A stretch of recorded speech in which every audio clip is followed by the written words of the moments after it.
Yeah.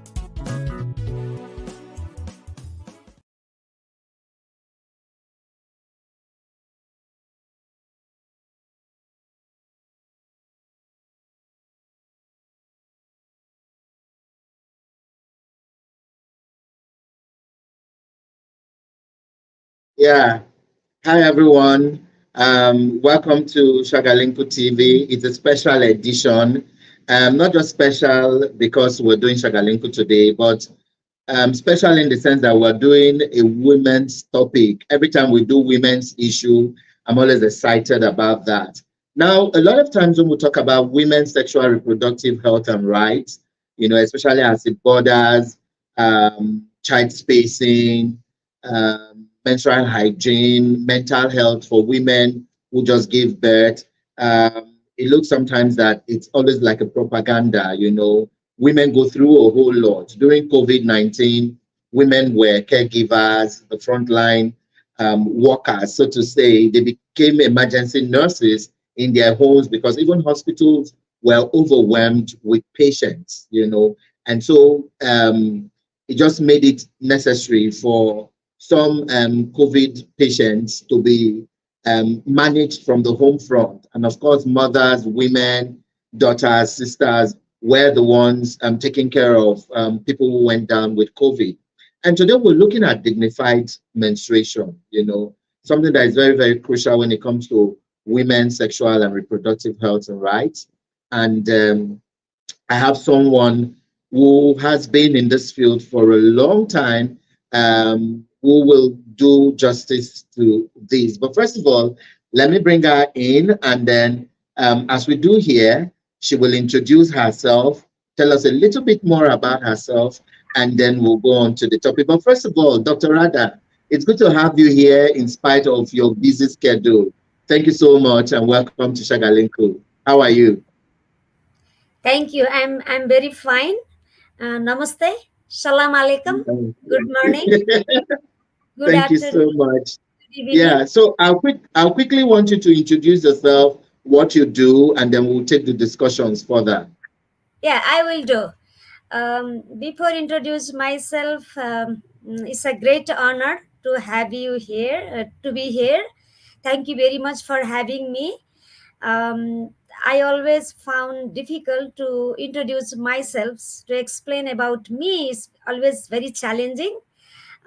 Even though I'm Radha Paudel, a lifelong advocate for the dignified menstruation. I am a writer.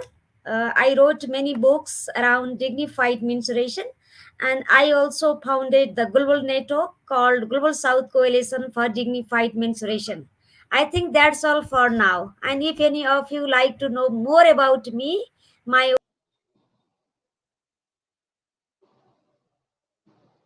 Okay. .org. Okay, good to have you.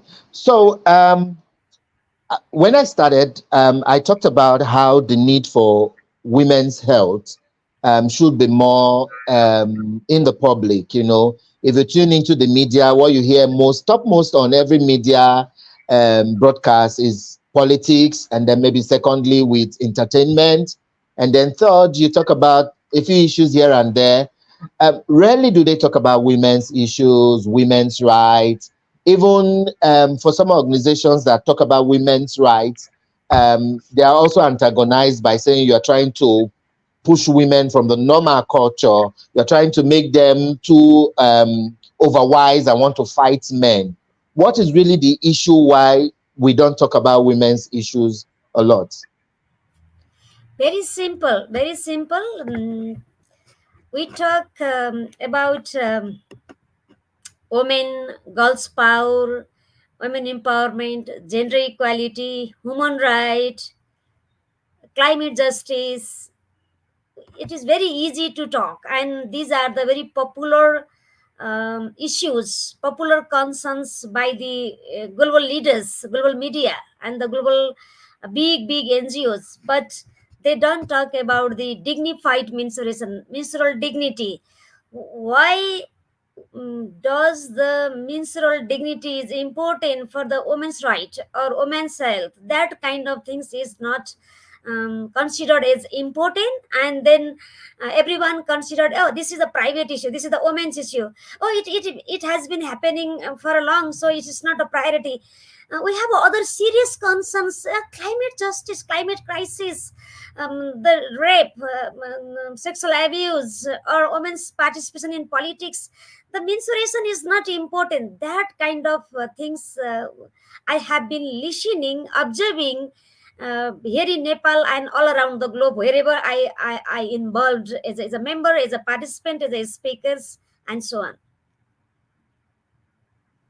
Okay, that's good. So let's even come to the main subject. A lot of people asked me what is dignified menstruation when they saw the flyer. They were like, "Oh, this is good." People are talking about dignified menstruation, and some asked, "Are women being undignified when they go through menstruation?" And I tell them, well, I may not know the meaning of dignified menstruation, but in my head, as someone who does a lot of sexual reproductive health and right, I feel it's a situation where women should be free to live their normal life, whether they are menstruating or whether they are not. If you come to the religious circle, although some religious sects have stopped it, but long in the days when a woman is menstruating, she's isolated, she's ostracized, she feels the faith worshippers feel she's dirty and all of that. Let's even go back to school. A few times that I've gone to talk to girls on menstrual hygiene, they tell me issues that every time they go through the menstrual cycle when they don't know, they might just get to school and it starts without knowing.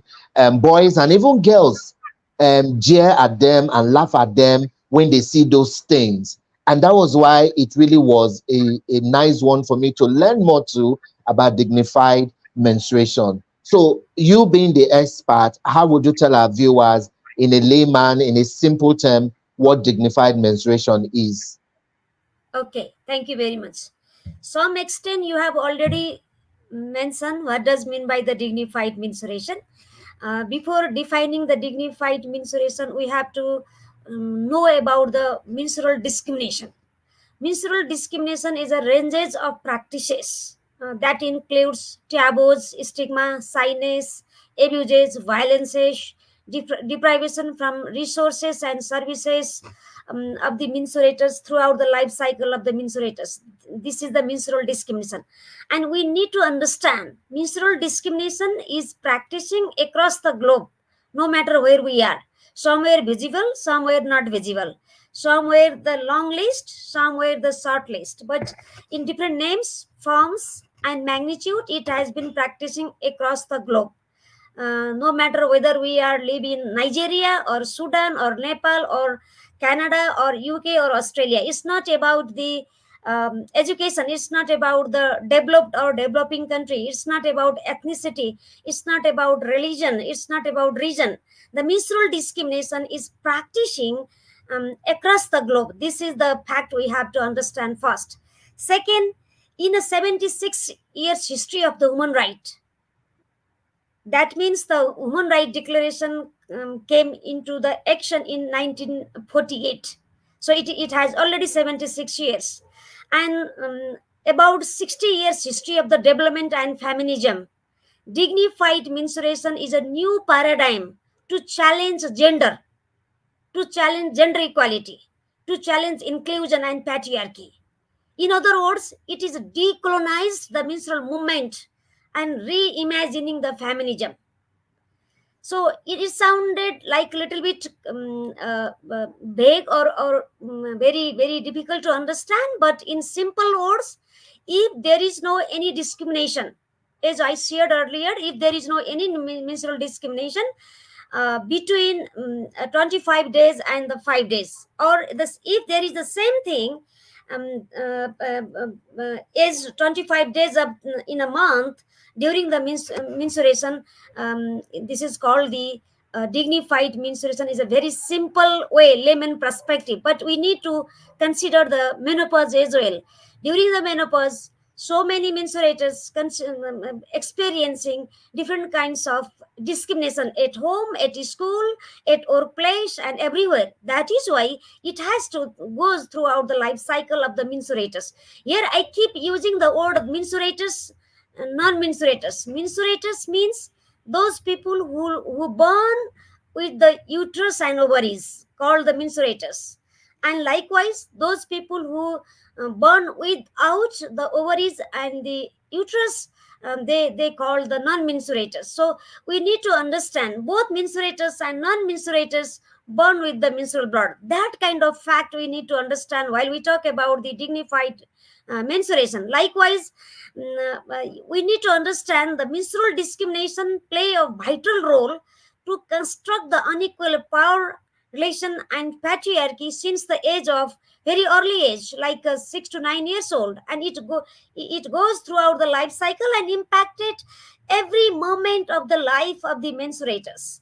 So this is how dignified mensuration is an approach to address complex and multifaceted nature of menstrual discrimination in all diverse settings. That means it could be with the LGBTQI, it could be with the indigenous communities, it could be in person with the disabilities, it could be in pandemic, it could be in earthquake or tsunami, it could be in US, it could be in Nigeria, it could be in Nepal, so everywhere. So it should make the free from any forms of menstrual discrimination. Dignified menstruation is not of 5 days of the bleeding. I repeat again, it is not of 5 days of the bleeding. It is not about the poverty. It is not about the religion. It is not about the ethnicity. It is a lifelong approach, um, uh, mm, from like womb to tomb, even after the death in some cultures. So, dignified menstruation is a new concept, new lens to assess the needs and priorities of the mensurators. That means girls, women, trans men, and queer. At the meantime, it is a business of the non-mensurators as well, because it is a concern of the human right. Mm. Thank you very much, Dr. Radha. So, in case you're just joining us, we're looking at dignified menstruation, and you can drop your comments here. The videos will still be here even after the show, so you can share and still drop your comments, and we'll take it up from there. I'm here with Dr. Radha, and all the way from Nepal, and she's talking with us on all of this. Okay, let me bring you back, Doctor. Um, you mentioned a whole lot that it cuts across, and as little as young girls and women who are trying to access sexual reproductive health commodities, there's still stigma attached to it. A lady has once told me, a secondary school girl has once told me when she went to the hospital to access pills, and the matron looked at her and said, "You're a small girl. You should be bothered about your studies and not looking for pills to all of that." Another lady had also once said that she had her second baby at a very shorter gap. And when she got to the hospital, the matron was telling her that, is that all you do? Is it that in the bedroom with your husband, that's all you do? I mean, can't you do other things? So you find instances where even health workers are the ones stigmatizing women from even accessing information or going to the hospital to seek for family planning and all of that. So I would be asking, what is the reason why a lot of women are not accessing essential commodities when it comes to sexual reproductive health and rights? Is it because of the stigma that is attached to it, or that more women need to get informed and know that this is my body, this is my pride, and I need to take what belongs to me? What could be the issue? Thank you very much. It is a very genius concern, actually. Um, Often we means the global community forget to acknowledge the gravity and magnitude of the menstrual discrimination.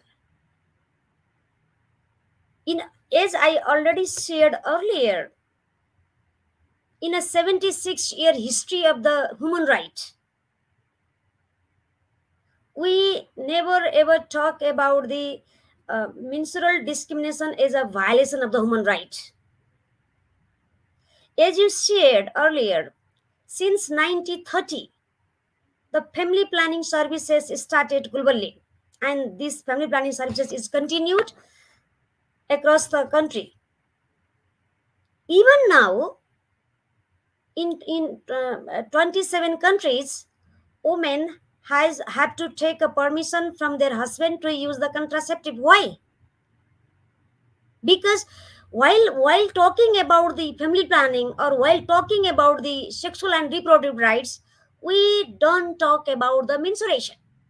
We don't talk about the what does mean by the menstrual dignity, what does mean by the dignified menstruation, what are the truth, what are the attributes, while we talk about the dignified menstruation. That kind of things we don't discuss. Likewise, since 1979, the global community started to talk about the women's right through the CEDAW, Convention of Elimination of All Forms of Discrimination Against Girls and Women. And since 1994 ICPT conference, there are many policies, plans, laws around reproductive rights.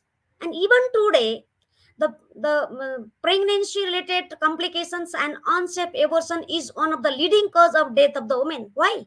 Because we don't talk about the menstruation. If you go through the spectrum of the reproductive health rights, reproductive justice, SRHR, comprehensive sexual educations, whatever you define, there is no discussion about the menstruation. If there is discussion, is all about the anatomy of the physiology of the female organ and the male organ. And in few cases, they hardly talk about the menstruation and menstrual management. They don't talk about how does the menstrual practices construct the unequal power relation and patriarchy, and that impact throughout the life cycle of the menstruation. That part is missing.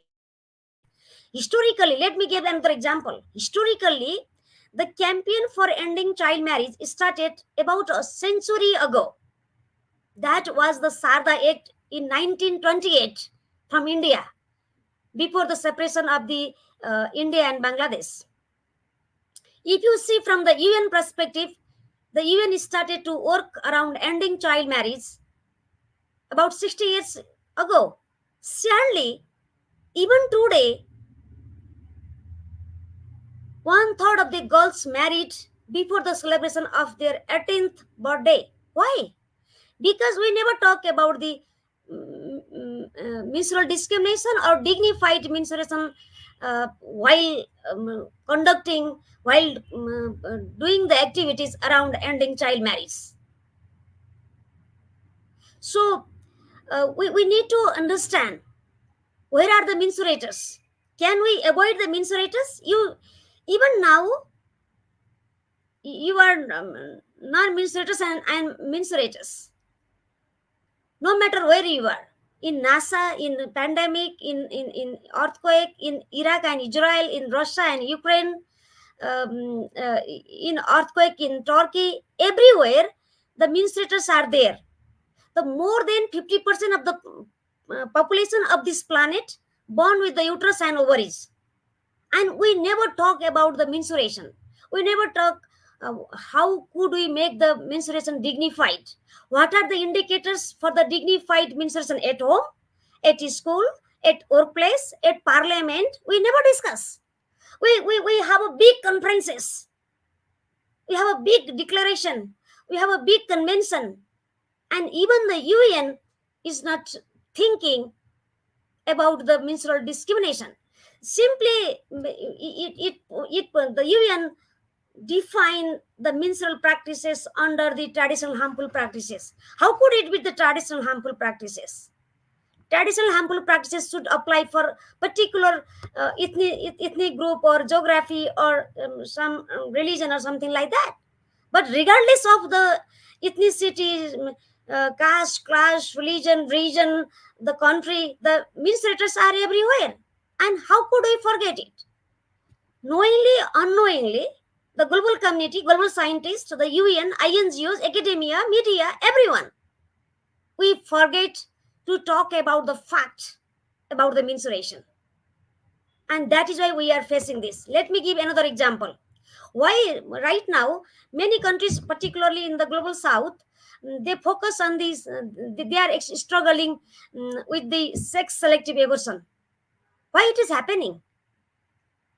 Why the developed countries talk about the gender pay gap? Even in the US, out of 5 nurses, 4 nurses are menstruators and 1 nurses is non-menstruators, and one non-menstruator nurse gets 5% higher salary than the 4 menstruators nurse. Why? The underlying cause of the sex selective abortion and the gender pay gap is because of the menstruation, menstrual discrimination. That is why we need to have a discussion, conversation about dignified menstruation across the levels and the sectors wherever we have been working. Right now, globally, only 27% ministries of health worldwide are women. Why? Why should we wait for the 217 years to close the gender gap in health? Why?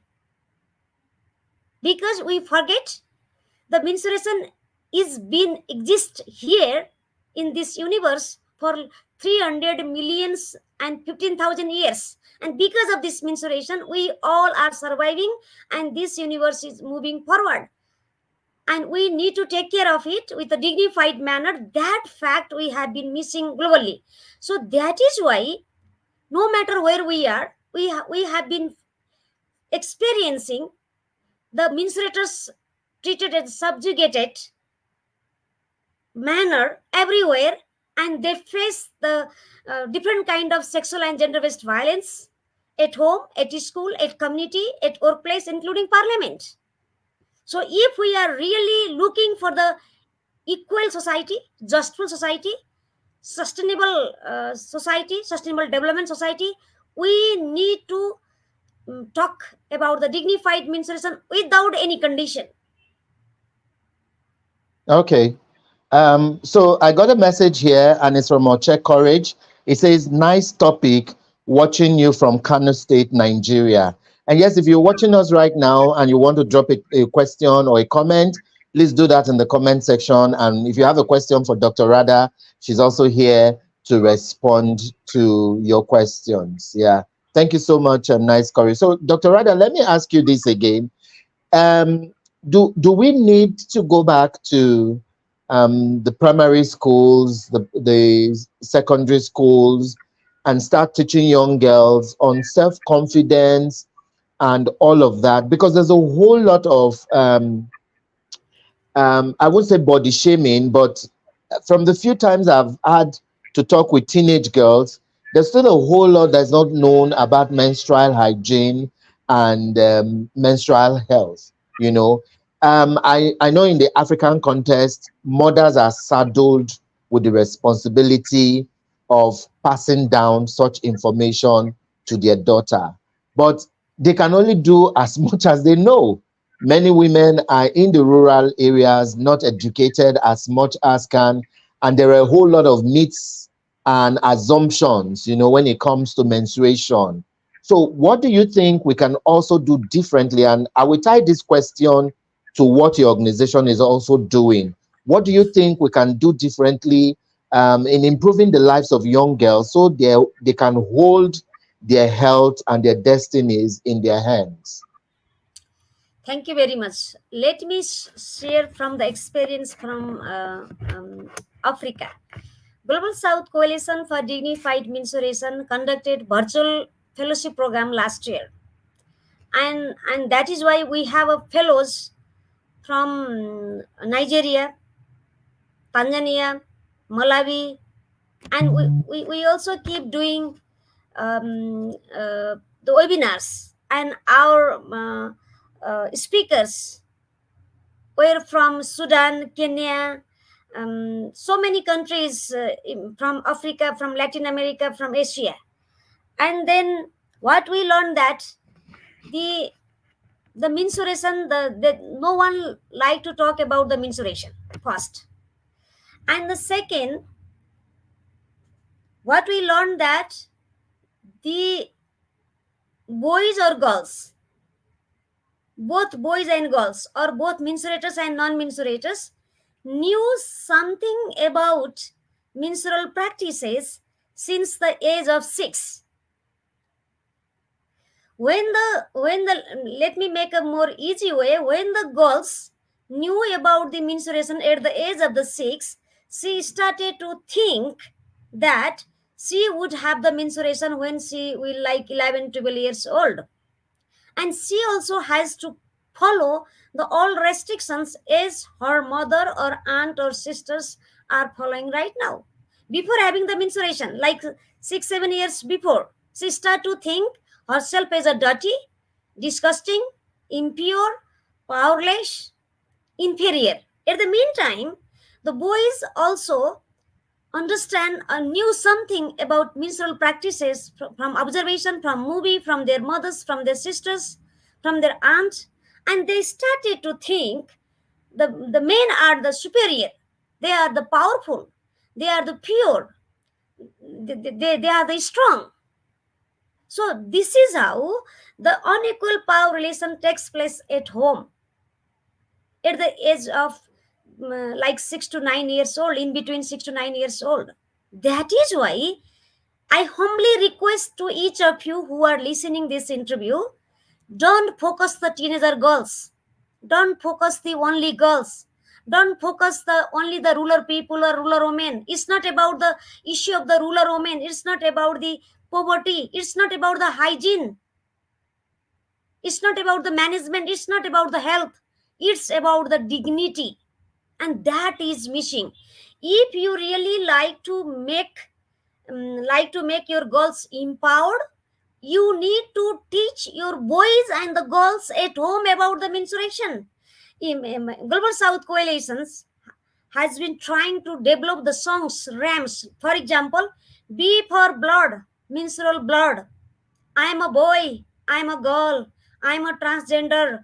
Whoever I am, I born with the menstrual blood, B for blood.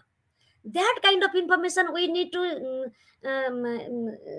disseminate at school, at home, at first. And our schools walls should write, the Einstein born from the menstrual blood and he is the father of the science. So we need to dismantle the patriarchy. We need to dismantle the existing the misconception, misperception, attitude, and practices around menstruation. Unless and until we don't dismantle, we don't unveil the menstrual practices, what we have been practicing, why we have been practicing within ourselves, we cannot empower the girls, we cannot empower the boys. Each boys since the age of the 6 5 years old, each boy should know that they born with the menstrual blood. If they know that fact, they started to think themselves, oh, I born with the menstrual blood, I have to respect the girls and women. And then if there is any kind of violence is happening nearby, no matter whether it is a familiar person or not, or relatives or not, I have to speak. That kind of notion we have to build among the boys.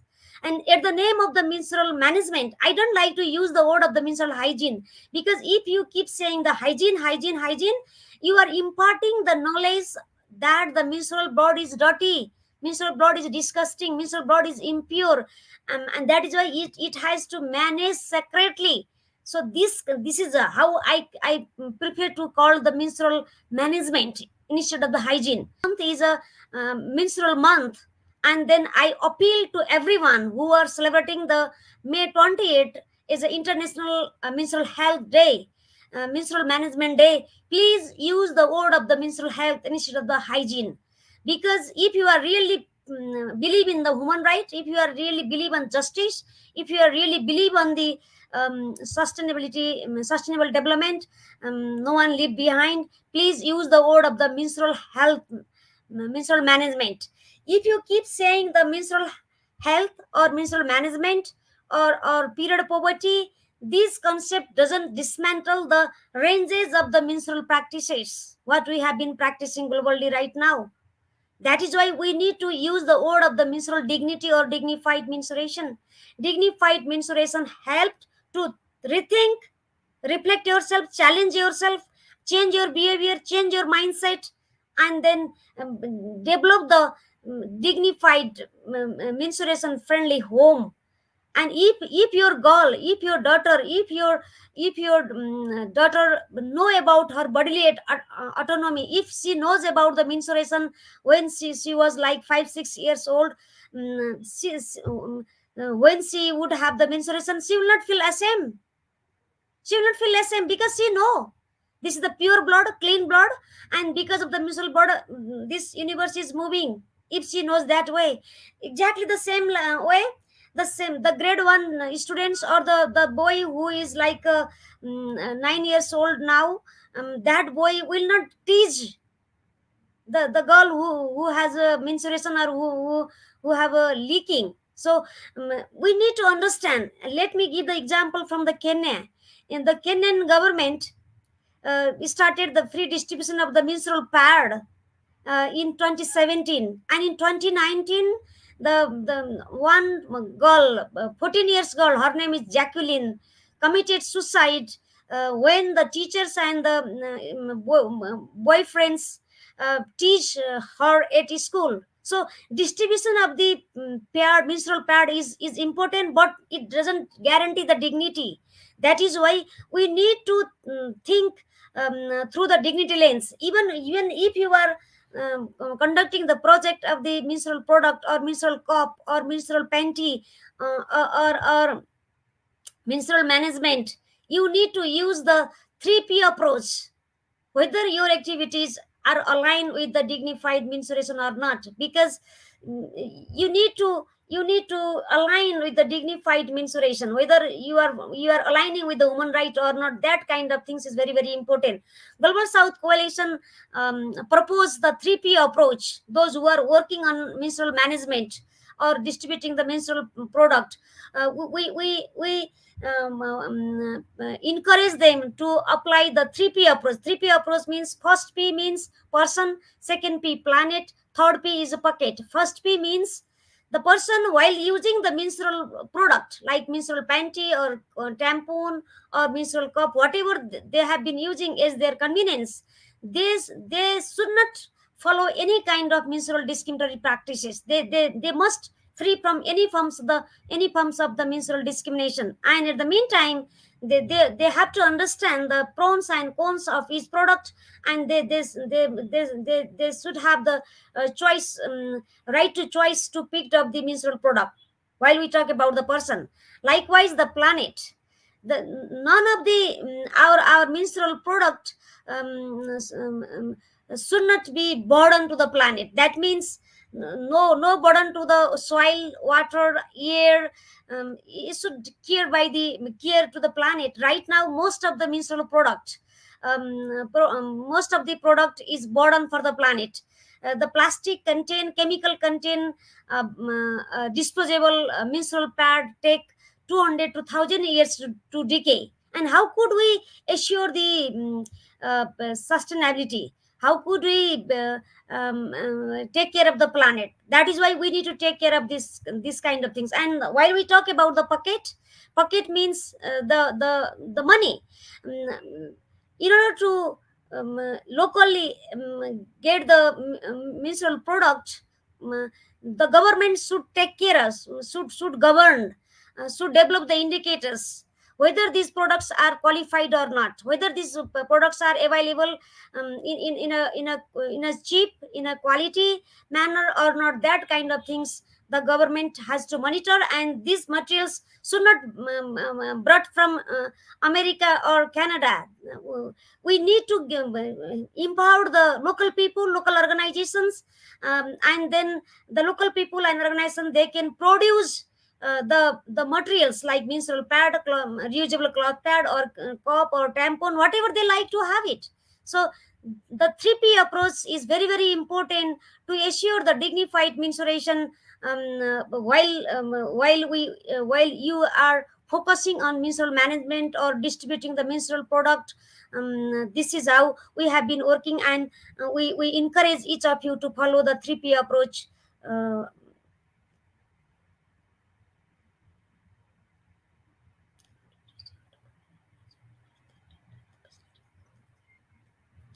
Yes, I see the questions. How do you reach out to women and girls in rural areas that don't have the facilities to always check on their health status? Yeah. Please give an Yes, answer to that. Yeah. yeah, we always blame to the rural areas. We always blame the rural areas. People don't know any kind of knowledge skills. Imagine how our ancestors, our grandmothers, great grandmothers were managing the menstruation. So we need to think that way. The indigenous people have always the ideas. They manage depending on their availability of the resources. They keep managing. Of course, there may some practices may be discriminatory or harmful, and that is why we need to educate them. Based on my experience in Sri Lanka, because we went Sri Lanka twice for conducting the 5 days training, and then we even visited the rural villages.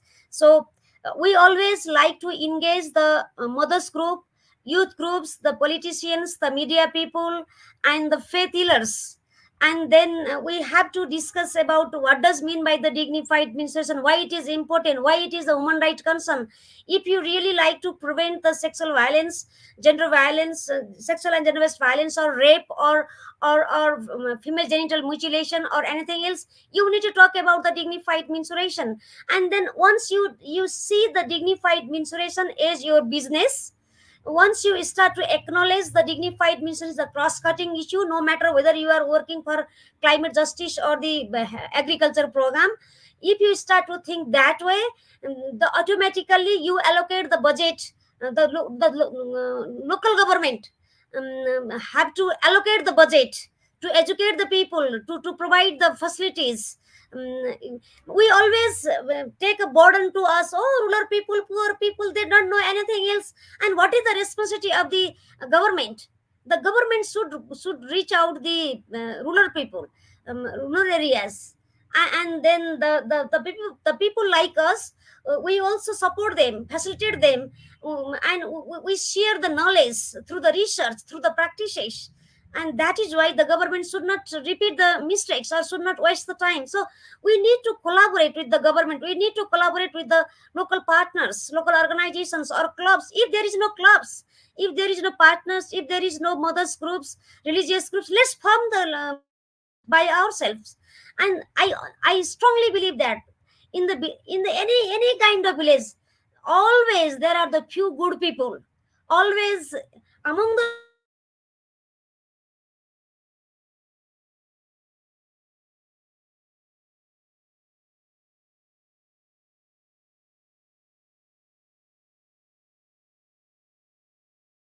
good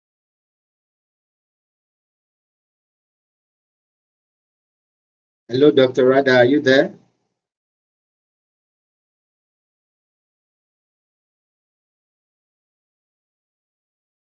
Okay, so while we wait for Dr. Radha to join us again, um, this is also thanking everyone who's been dropping their comments and their questions, just like the one from Solomon Ebere that's asking that my question is, how do you reach out to women and girls in rural areas that don't have the facilities to always check on their health?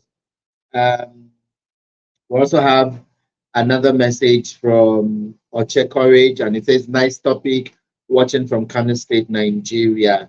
Yes, thank you for that. And we'll still wait for Dr. Radha to join us. Okay, I think she's back. So we'll just, sorry about that. Good to have you back again. So you were saying something before you went off. Yeah, what I am saying, we always blame to the rural people, the uneducated people. Don't do like that.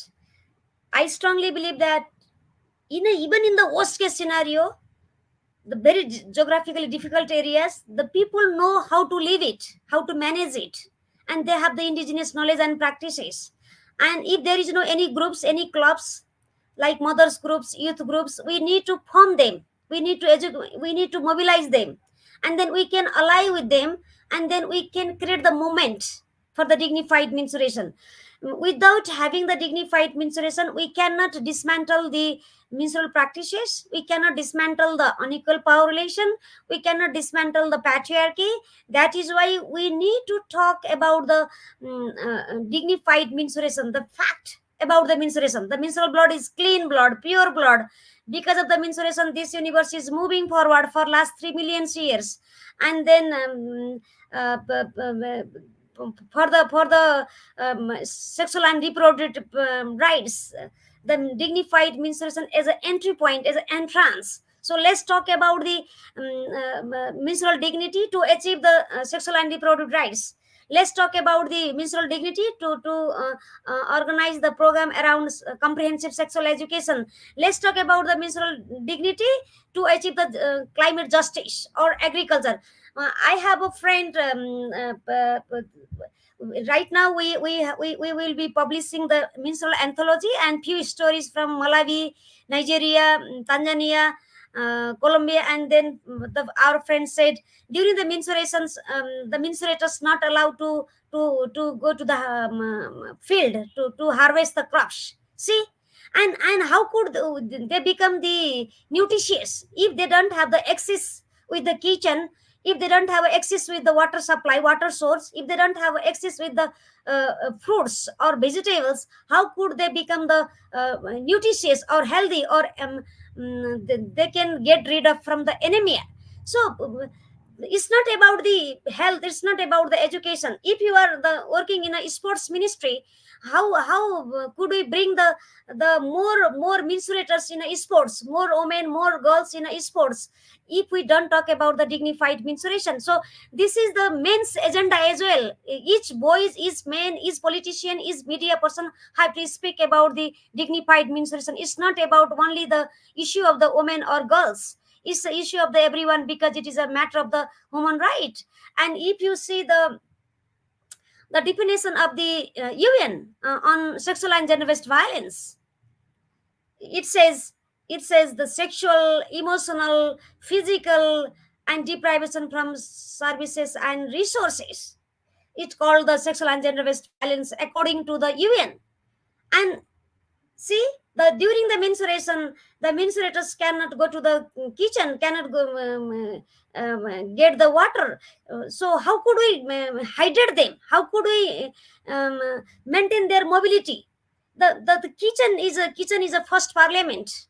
And if they are not able to participate in a kitchen, how could we participate the women in the politics, in a peace building process? How could we bring the women in the CEO in a private company or the health ministry? Why do only the 27% women serving as a health minister?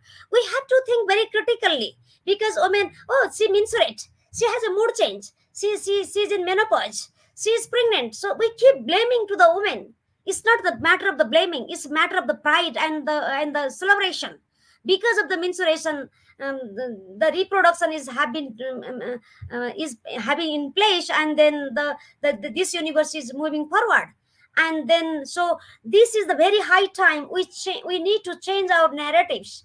This is the very high time we need to deconstruct the gender. If you keep saying gender, you are discriminating yourself. So if you need to say mensuration instead of the gender. If you say mensuration, the inclusion is more faster. The mensurators and non-mensurators. So we need to think that way. My question is, how do you reach out to women and girls in order that having facilities? Yeah, we have already responded that question. Okay, thank you so much, Dr. Radha. So while you were speaking, three things came to mind that I'll quickly want you to address before we wrap up the show. You could take them one after the other. First, as you were speaking, it just dawned on me that body autonomy also has a great role, might have a great role to play in everyone asserting, giving spaces for dignified menstruation. gender-based violence, which you have talked about in between. And I'm tying gender-based violence to a lot of negative masculinity that has always happened, where men have always felt they were right and didn't see the need to also put a pointer and see what could really be wrong with women's health. How can policymakers even do much more, to improve women's health? And then lastly, you've also talked about the transgender, and people are really not looking at that aspect. There are some who have transitioned and they might be having issues when it comes to dignified menstruation. So I'd like you to either take each on its own, or say a word around them. But I would like you to take them maybe one after the other. So let's look at body autonomy. How does it play a role? Because you even said something when in the first part. Yeah, you Yeah. wanted to say something? Yes. Go on. If you talk about the dignified menstruation, if you create your home, if you sing a rams, use the rams around around menstruation, fact about the menstruation. If your home is is full up with the information about the fact about the menstruation, the the bodily autonomy automatically enhance.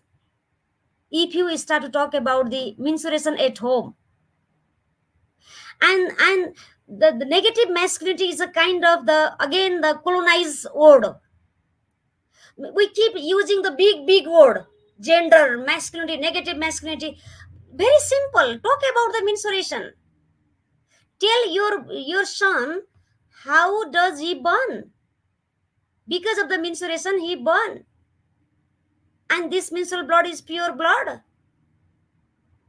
clean blood. This kind of fact we need to tell to our boys, our girls, and then the bodily autonomy automatically internalize, and then start to practice. And then there should not be the negative masculinity. If you start to talk about the menstruation, the using the negative masculinity is a kind of again the colonized word, like gender. Why we talk about the gender? If we talk about the menstruation and mensurators and non-mensurators. Mensurators could be the trans men, could be the queer, could be the girl, could be the woman. Very simple. And could be the disabled person, could be in the pandemic, could be in the tsunami. So see how inclusive it is. And then while collecting the data, if you mention only the mensurators and non-mensurators, it is more easier for planning, for budget allocation, for everything. But if you say the gender is created word, and then we need to think, oh, who are the gender, male, female, and then LGBTQI. See, we need to think the another tire, another layer, and by the time it is already the discrimination. So if we believe in the nature, if we believe in the nature, let's replace the gender by mensuration, and let's say the mensurators and non-mensurators. And if we collect the data, mensurators and non-mensurators, it is more fast forward, it is more inclusive. And if you collect the data, let give me an example from the disaster, like tsunami or flood. If you collect the data like mensurators and non-mensurators, you see the age, and automatically you can think about whether this person in the mensurating age or the menopause. And because of these ages, the medicine, the symptoms may different. Who think about the mensurators while responding the COVID-19 pandemic? The 70% of the workers are the mensurators. As a doctor, as a nurse, as a care provider, as a security personnel, as a cooking person, as a driver, 70% of the frontliner worker during the COVID pandemic response were the mensurators. And the COVID pandemic response package, relief package, missed out the menstrual product, and no one talk about it. And then the frontliner workers imposed, they compelled to take the contraceptive pills to avoid the menstruation. And did you think about the impact? Did you think their mental health? Did you think their physical health because of the additional hormones? So that kind of thing we need to change it. It's a very high time. So while working on men engagement is a kind of very popular nowadays. It's a good, but the unless and until the boys and the men don't know about they born from the menstrual blood, we cannot redefine the masculinity. We may have the project, we may get popular, but we may not dismantle the masculinity And hegemony change the narrative. and change the narrative. So we need to very clear. Yeah.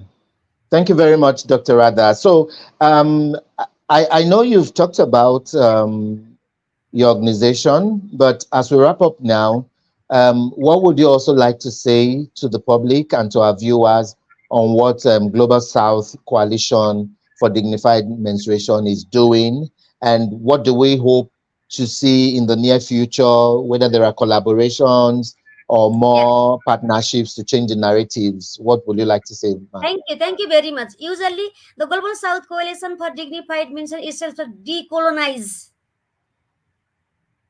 Usually, the global network formed by the UN, formed by the big INGOs, they make a consortium and they form the network.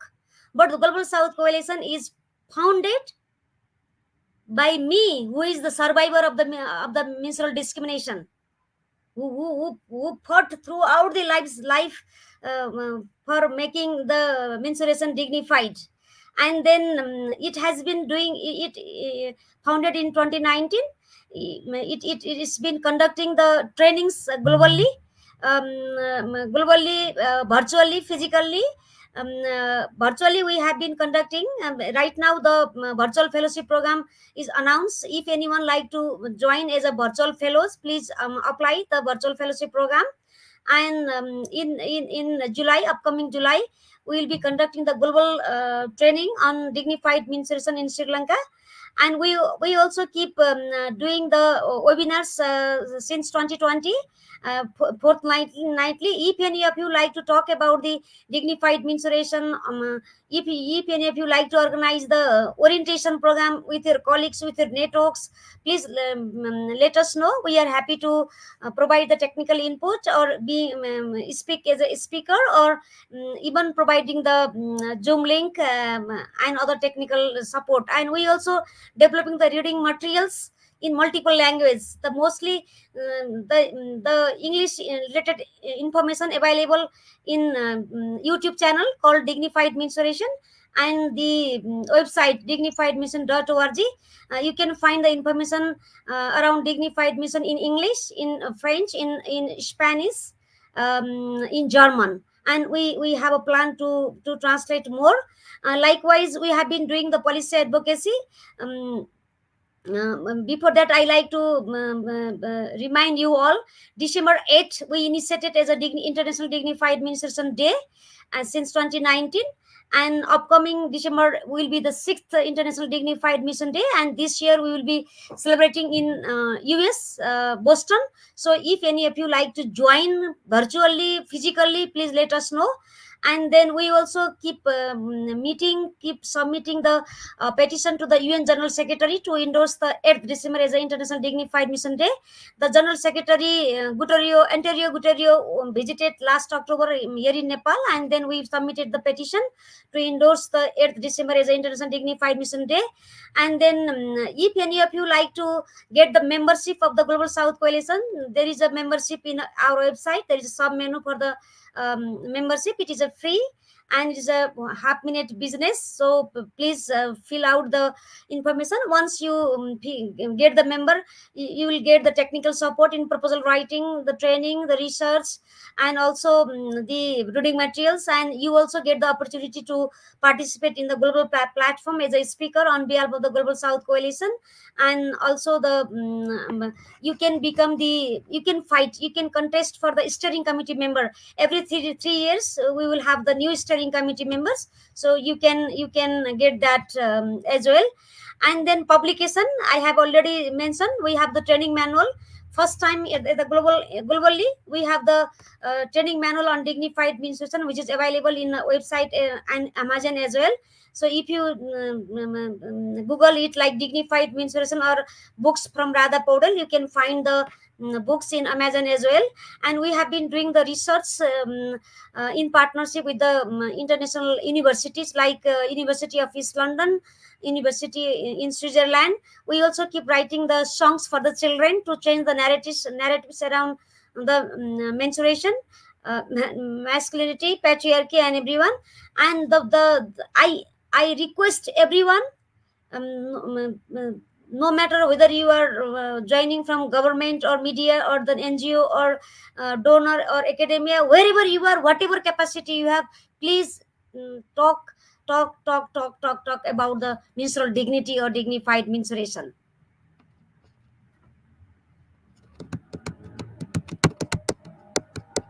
Okay. Hello. Thank you so much. Thank you so much. It's been really, really knowledge based. I have learned a whole lot, and I'm not disappointed. And I know our viewers too have learned a lot. The video is always here, so they can also watch because of the time zone for some people. So I know maybe in another 6 hours when because it's quite morning now and all of that. So as we wrap up, ma'am, what are your final words? Either to the government, to the society, to the women, to everyone generally, what should we do differently and what's your word of advice?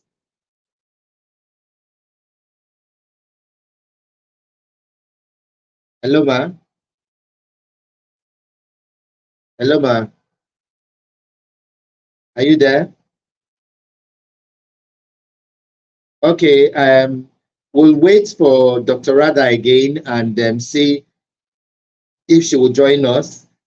We just need you to tell us your final words either to the government, to the society, to women, or people generally. And I picked up where you also said that the men, boys and men, need to be stakeholders in this fight, in this awareness campaign. And that's something I really love about it all because we can't leave everything for the women. Yeah. Okay, so Dr. Radha is back. Let's have her do Yes. her final words. Welcome back, ma'am. Thank you. I humbly request each of you, particularly the government, the media, the boys, the men, the policymakers, please talk about the dignified menstruation, about the fact about the menstruation. Wherever you are, whatever the capacity you have. And the government people, the NGOs, INGOs, donors, please shift the resources for the research, for the programming around dignified menstruation. Without incorporating the dignified menstruation into your program, wherever whatever issue you have been leading, like agriculture or environment or health or education or women's right or human right, wherever you have been working, please incorporate, please mainstream the dignified menstruation as a cross-cutting issue, cross-cutting theme to achieve just and equal society. Okay. So finally, what we do when we have our guests, we give them a minute or two to show their words of appreciation to their support mechanisms, organizations they've partnered with, individuals that have also helped in making their work a smooth one. So I would just say, as we wrap up now, who are the people, you organizations or persons or group of persons or coalitions or individuals that you'd like to say word of thank you or show appreciation to as we wrap up the show right now? I must thank you picked up me from the ocean, and then thank you very much for having me in a online television. And then the I must thank you the audience who commented here, who are watching here. And then it's not the ending. Our conversation is not ending, it's just beginning. If any of you like to have the conversation with us, if any of you like to get a membership, if any of you like to get the technical expertise from our side, please let us know. And hopefully in July somewhere, end of July, I may travel to Nigeria, and let's have a meeting over there, and let's have a talk.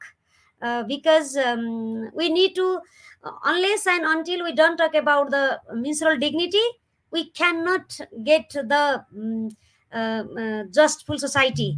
The working or talking about the menstrual health or menstrual hygiene or management or period poverty is still incomplete to dismantle all kinds of menstrual discrimination. Let's be very straight.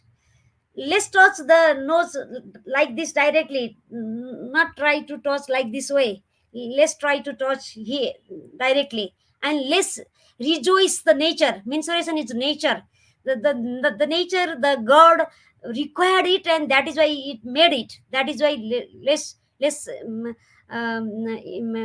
enjoy it, celebrate it, and let's make this next generation more justful, more impactful, more peaceful through the dialogue of dignified mensuration. Mm. Thank you very much. Thank you very much. I sincerely appreciate. Okay, this is the size of our program for today. I really want to thank everyone who joined us, and thanks to our guest. You know, even though she's 6 hours or 5 hours away from us, she still found time to join us. So I have been talking with Dr. Radha Paudel. She's an author, an activist, and founder of Global South Coalition for Dignified Menstruation. And it's been amazing talking with her. Like she said, it's not the ending. We'll hopefully we'll bring her back again in a couple of months' time. So we take it up from there and still see the challenges and way forward for dignified menstruation. I really must thank everyone who's watched, and please share this video to all the men. You have a role to play in women's health, okay? And yes, whatever we do, just remember that we need to touch a life. Everyone came out from dignified menstruation. Thank you so much, Dr. Radha, once again. And thanks to everyone who joined us. And my name is Ambassador Emmanuel Gabari, and this is urging you all to have a beautiful day and enjoy the rest of the evening. Once again, thank you all for joining us. And let me say namaste to Dr. Radha. God bless you and have a beautiful day. Bye bye to everyone.